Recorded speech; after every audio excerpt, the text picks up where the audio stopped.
कैसे मैं वृंदावन आऊं, कैसे मैं प्रिया प्रीतम के भजन की बात सुनूं, कैसे भजन करूं। अभी तो बहुत लेना देना है और हमारे पास तो परिवार है। त्यजेयम वा वृद्धावगतिम पितरौ दार शिशुकान। मेरे माता पिता, वृद्ध वयोजन, स्त्री पुत्र परिवार। कथम वा मज्जीवान बत परिहरेयम निज जनान।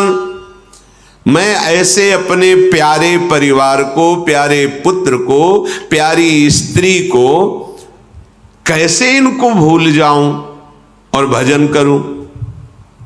ऐसा कैसे हो सकता है? क्योंकि जब तक इनमें ममता है तब तक भजन शब्द का अर्थ नहीं जान पाओगे। बोलना सुनना अलग बात है, अंदर जो अनुभव है भजन शब्द का वो अब समझ में नहीं आए। इसलिए स्वयं भगवान श्री राम कहते जननी जनक बंधु सुत दारा तन धन धाम सुहृद परिवारा सबकी ममता ताग बटोरी मम पद मन ही बांध बरडोरी। ये बात तो फिर आप कहोगे तो परिवार का त्याग कर दे, नहीं, ममता का त्याग कर दो और प्रेम करो। ये क्या बोल रहे हो? ममता और प्रेम में क्या अंतर है? ममता में ये मेरे हैं और इनसे सुख भोगना मेरा कार्य है। ये मेरी पत्नी है, मेरा पुत्र है, बड़ा होगा, पढ़ लिख कर पैसा कमाएगा, हमें सुखी करेगा। पत्नी हमारी सेवा में है, सुख, धन कमाएंगे, मन इच्छित भोग भोगेंगे, परिवार को भोग। ये मेरा परिवार है ना। यह है ममता और ये प्रभु का परिवार है। प्रभु की सेवा के लिए धन कमाएंगे, अतिथि सेवा करेंगे, वृद्ध माता पिता को भगवान का स्वरूप मानकर उनको रिझाएंगे और हर समय राधे श्याम, राधा राधा राधा वल्लभ ऐसा नाम जपेंगे। यह है प्रेम। इससे भगवत प्राप्ति होगी। उस ममता से युक्त होकर जब आप धन कमाने में उतरेंगे तो अधर्म वृत्ति जागृत हो जाएगी। जब आप भगवत भाव से चलेंगे तो अधर्म से डर लगेगा। ये बात, ये ममता बाधक है, परिवार बाधक नहीं है, ध्यान रखना। परिवार बाधक नहीं है, ममता बाधक है। कर्म बाधक नहीं है, वासना युक्त अधर्म कर्म बाधक है। भोग बाधक नहीं है, निषेध भोगों को भोगना बाधक है। अगर ये रहस्य जान जाओगे ना तो आनंदित होते हुए सुख में जीवन व्यतीत करते हुए भगवत प्राप्ति कर लोगे। कथम वा मज्जीवान बत परिहरेयम निज जनाम। अरे भाई, मैं अपने स्त्री पुत्र परिवार से दूर रह के तो जीवित ही नहीं रह सकता। ये बात, मैं जीवित ही नहीं रह सकता। इतना कमजोर कर दिया इस ममता ने, मैं जीवित ही नहीं रह सकता।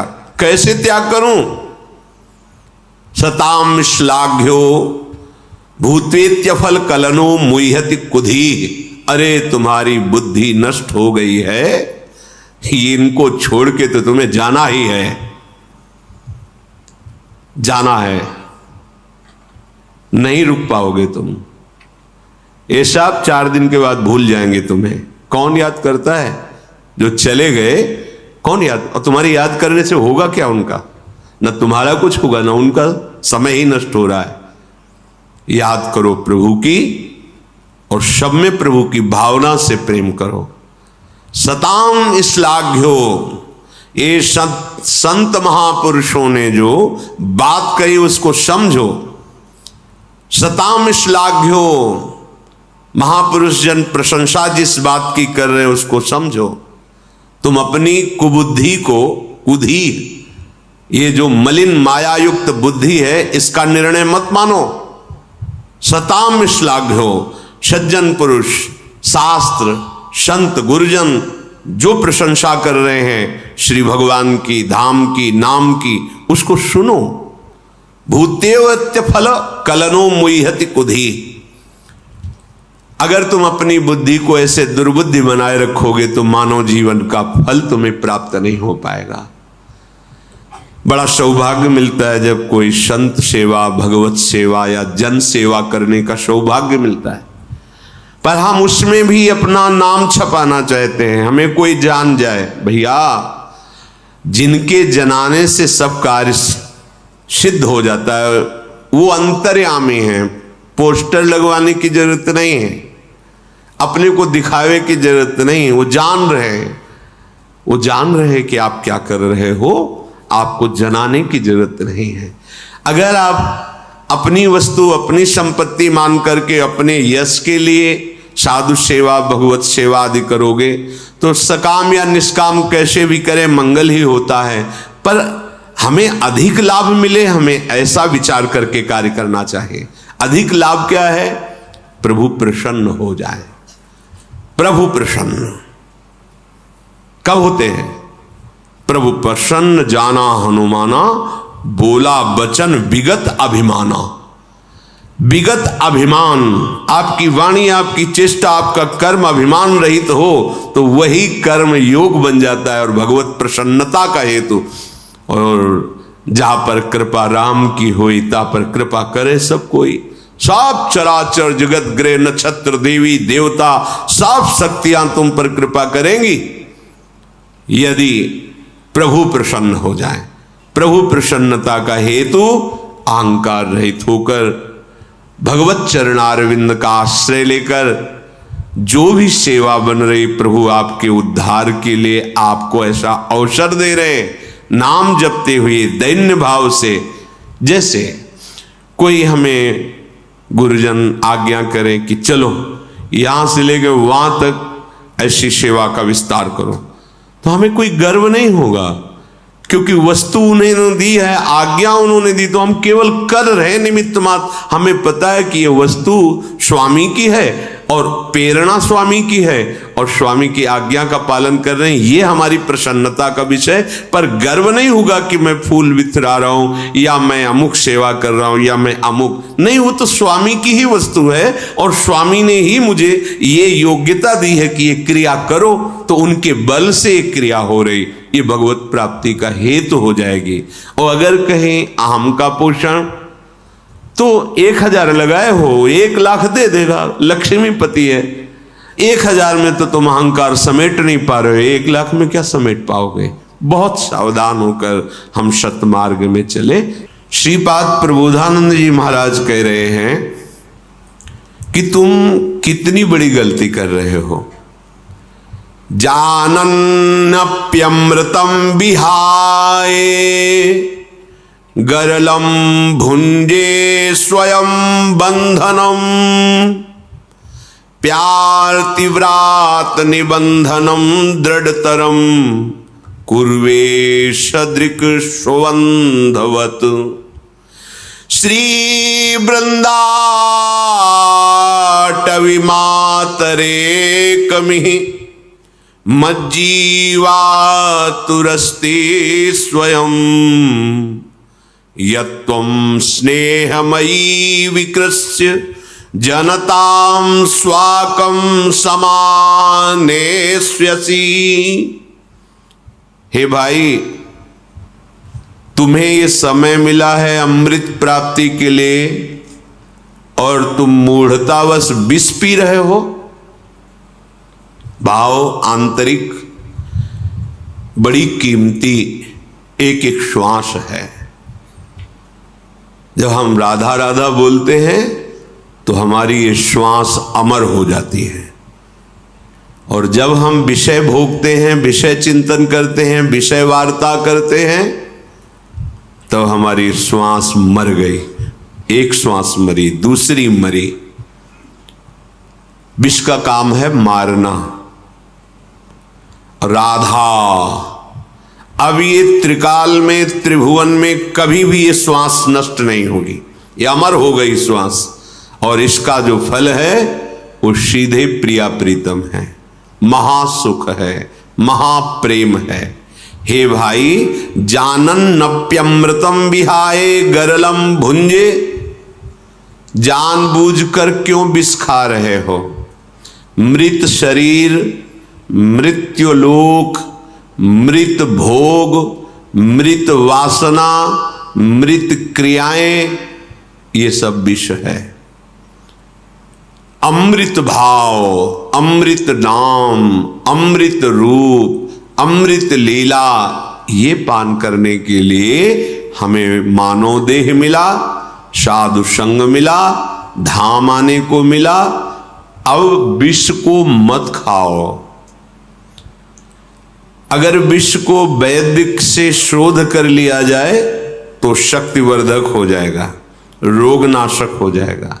हर विषय में एक विष छुपा हुआ है जिसका नाम है आसक्ति, और वो दुर्गति कराती है।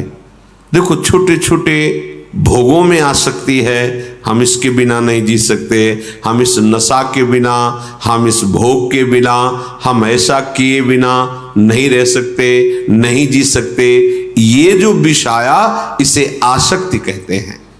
अगर यही विषय शास्त्र सम्मत प्रभु को अर्पित करके प्रसाद रूप से सेवन करो तो वही आपके जीवन का परम मंगल कर देंगे।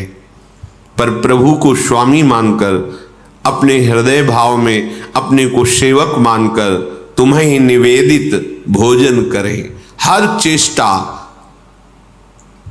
ये तो सर्वाणि कर्माणि मयि सन्न्यस्य मत्पराहा, मेरे परायण होकर सारे कर्म मेरे को अर्पित करो। अब वो कर्म मृत नहीं हुए, अमृत हो गए, भगवान को समर्पित हो गए। तो हे भाई, क्यों तुम मूढ़ता करते हो? इतना दिव्य मानव देह मिला, इतना बढ़िया आपको अवसर मिला है इस दुख से, माया जाल से मुक्त होने का, तो तुम जानबूझकर विष सेवन क्यों कर रहे हो? अमृत का त्याग क्यों करते हो? अमृत है नामामृत, रूपामृत, लीलामृत, धामामृत, ये अमृत है।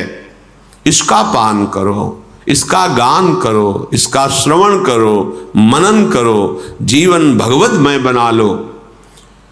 स्वयं बंधनम प्यारति व्रात निबंधनम दृढ़तरम कुर्वे सदृक स्वबंधवत। अरे भाई, तुम्हें दिखाई नहीं दे रहा? तुम्हारा मनुष्य जीवन मिला है मुक्त होने के लिए और तुम बंधते चले जा रहे हो। हम इनके बिना नहीं जी सकते, हम उस वस्तु के बिना नहीं जी सकते, हम इस क्रिया के बिना नहीं जी सकते। ये क्या कर रहे हो? श्रीपाद कह रहे हैं स्वयं बंधनम, तुम स्वयं अपने को बांधते जा रहे हो। कैसी महामहिमामयी स्थिति होती है भजन से। कोई चाह नहीं, कोई इच्छा नहीं। निरंतर जब भगवत नाम चल रहा होता है तो उस सुख को वही जानता है जिसकी हृदय की सारी वासनाएं नष्ट हो गई हैं। लोक परलोक सब मायाकृत दिखाई दे रहा है, कोई भी भोग इच्छा नहीं है। उसके हृदय में जो सुख होता है वो वही जान सकता है। हे भाई, तुम अंधे क्यों बन रहे हो? तुम्हें दिखाई नहीं दे रहा? तुम जिस मार्ग में जा रहे हो इसका अंत ही नहीं है, क्योंकि ये जादू है, जादू। संसार मार्ग ये मायापति का जादू है। उनसे विमुख होकर चलते रहोगे, यात्रा कभी पूरी होगी ही नहीं, आज तक नहीं पूरी हुई। जब से सृष्टि रची गई तब तक आज हम चलते ही चले जा रहे, भोगते ही जा रहे। न कहीं विश्राम है, न कहीं सुख शांति है, बस खोज ही खोज चल रही सुख की, विश्राम की, गलत दिशा में। धन से सुख, भोगों से सुख, मान प्रतिष्ठा से सुख की हमें प्राप्ति हो जाएगी, और ये खोजते खोजते अनंत जन्म व्यतीत हो गए। जन्मान्य शंखानि गतानि में वृथा, मेरे असंख्य जन्म व्यर्थ कर दिए इस मूर्खता ने। हे भाई, दृढ़तरम कुर्वे सदृक् स्वबंधवत, तुम स्वयं दृढ़ता पूर्वक ज्ञानांध होकर के, ज्ञान से अंधे होकर के भोग के कुएं में गिरने जा रहे हो, जहां काल रूपी विकराल विष चढ़ाने वाला सर्प बैठा हुआ है। अंधकूप, अंधकार में इस कूप में गिरते ही वासना का जहर चढ़ जाएगा, और वह भोगते भोगते कब जीवन की शाम हो गई तुम्हें पता भी नहीं चलेगा। श्रीपाद कह रहे हैं, श्री वृंदाटवी मातरेकम ही मज्जीवातुरस्ति स्वयं। ये वृंदावन धाम माता की तरह आने वालों से प्यार करता है।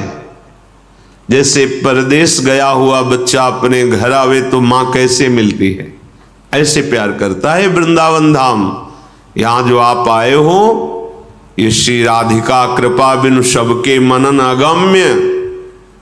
किशोरी जी की कृपा के बिना यहां तुम सोच भी नहीं सकते कैसा होगा वृंदावन। वृंदावन नहीं बोल सकते, आने की तो बात जाने दो। तो यहां से लाभ लेके अमृत पी के जाओ। लाभ यही, कोई भी अभिमान जनित यहां चेष्टा मत करो, देहाभिमान जनित। अगर कोई अभिमान जनित, तो महारानी का महल है, दिव्य शक्तियां यहां सेवा में खड़ी हुई है। वृंदावन ही भी दिवस है, चाहे 5 मिनट, चाहे 1 घंटा, 1 दिन, 2 दिन, महीना, पूरा जीवन, जितना समय श्री जी ने तुम्हें पास किया यहां रहने का, तो तुम कृपा करो अपने ऊपर। वृंदावन ही भी दिवस है, तजिक सब अभिमान, तृणते नीचो आपको जाने सोई जान। जो अपने को तृण से नीच समझ करके सेवा में संलग्न रहता है, वो वृंदावन की दिव्य महिमा को, प्रिया प्रीतम की प्रेम रस को, प्रिया प्रीतम की गूढ़ रहस्यमयी एकांतिक लीलाओं को वो देख पाता है, समझ पाता है, सेवा में सम्मिलित हो पाता है। हे भाई, जीवन में अब एक ही आशा रखो, क्योंकि आशा से ही आशा काटी जाती है। अगर लोहे को काटना है तो उससे लोहे का ही यंत्र होता है। तो आशाएं हमारी जन्म जन्मांतर भटकाने वाली हैं। आशा ही परमम दुखम नैरास्यम परमम सुखम। तो इस आशा को हम कैसे काटे जो बंधन वाली है? तो बोले आशा करो अब कि इस जन्म में अब हम इस झूठे संसार से मुक्त होना चाहते हैं। हम बहुत जन्म हो गए विषयों का सुख भोगते हुए, खोजते हुए, अब एक बार तो देखना चाहते हैं भगवदानंद किसे कहते हैं। जैसे कि एक बार तो हमको ये भोगने को मिल जाए, एक बार ये पद मिल जाए, एक बार मैं ये बन जाऊं, ये सब हो चुका है। आप सच्ची मानिए, आप इंद्र भी बन चुके हैं, प्रभु के अंश हैं, आप बन चुके हैं, देवराज इंद्र भी बन चुके हैं। आपको लगेगा हम कैसे बन सकते हैं? राजसूय यज्ञ चल रहा था तो अर्जुन जी महाराज के पास प्रभु श्री कृष्ण विराजमान थे। तो एक चावल का छोटा सा किनका लेकर के, एक टांग टूटी हुई थी चीटे की, 3 टांग से लड़खड़ा के चल रहा था। भगवान की तरफ देखकर अर्जुन जी ने कहा, देखो प्रभु कितना कष्टमय इसका जीवन है, प्रभु क्या इसको कभी सुख मिलेगा? एक तो इतना कमजोर, उसमें भी एक टांग उसकी टूटी, 3 से चल रहा है, आधा दाना चावल का बड़ी मेहनत से ले जा पा रहा है, प्रभु इससे कभी सुख मिलेगा? तो उन्होंने कहा, अर्जुन ये 14 बार इंद्र बन चुका है, 14 बार देवराज इंद्र बन चुका है, ये सुख की खोज किसी लोक में पूर्ण नहीं होगी। अब हमें भगवदानंद चाहिए। कैसा होता है, क्या है, कैसा लगता है, इस प्रश्न में मत फंसो। एक बार केवल निश्चय करो, आशा करो। आशा से दास्यम वृषभानुजायास तीरे समध्यास्य च भानुजाया कदानु वृंदावन कुंजवी थी शुहम नुराधे रतिर्भवेयम। कभी वृंदावन में मुझ भिक्षुक को इन गलियों में विचरण करते करते श्री किशोरी जी के चरणों का सानिध्य, उनके चरण सेवा, उनकी दासत्व की मेरे हृदय में दृढ़ आशा जग जाए और वो दासत्व मुझे भिक्षा में मिल जाए, ये जीवन का परम लाभ। ये आशा भोगों की, पद प्रतिष्ठा की, रुपया पैसा की असंख्यों बार कर लिए हैं, असंख्यों बार भोग लिए हैं, पर लगता है कि ये एक बार भोग लो तो मन को तसल्ली हो जाएगी। ये केवल माया है, माया जादू है, आकर्षण है। बचो इससे, समझो।